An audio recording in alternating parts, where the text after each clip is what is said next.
तर हे आहे बेसिकली शेतकरी मित्रांनो 4-in-1 सॉईल सर्वे इन्स्ट्रुमेंट. ओके तर हे खूप हँडी असं इक्विपमेंट आहे ओके आणि आपल्याला आपल्या जमिनीचं पीएच, ओके कारण आपल्या सगळ्यांना माहिती आहे की 5.5 ते साधारण 7.5 8पर्यंत पीएच, आपल्याला पीएच कळतो.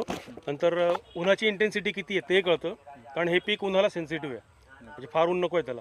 आणि तिसरं आपल्याला काय कळतं की जमीन किती ओली आहे आपली, म्हणजे जर ड्राय असेल तर आपलं पाणी लगेच सुरू करता येतं. म्हणजे नुसतं एक ट्रायल घेऊ याची. चालेल ना. तर मी हे इक्विपमेंट इथे ऑन करतो.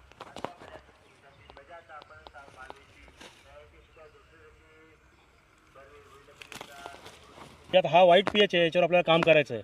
अच्छा आता आपल्याला याच्यावर ट्रीटमेंट करावं लागेल कॅल्शियमची वगैरे, आणि त्याच्यानुसार आपल्याला अच्छा एक ते पीएच झाला. आता दुसरं आहे बघा, ओके आता हे दाखवतं इथे टेम्परेचर किती सध्या 21 डिग्री आहे टेम्परेचर आणि पाण्याची गरज नाही आहे, कारण वेट प्लस आहे खाली बघा. अच्छा अच्छा वेट प्लस, हां अच्छा अच्छा वेट प्लस म्हणजे पाणी व्यवस्थित आहे. तर आपल्याला पीएचवरच काम करायचं आहे.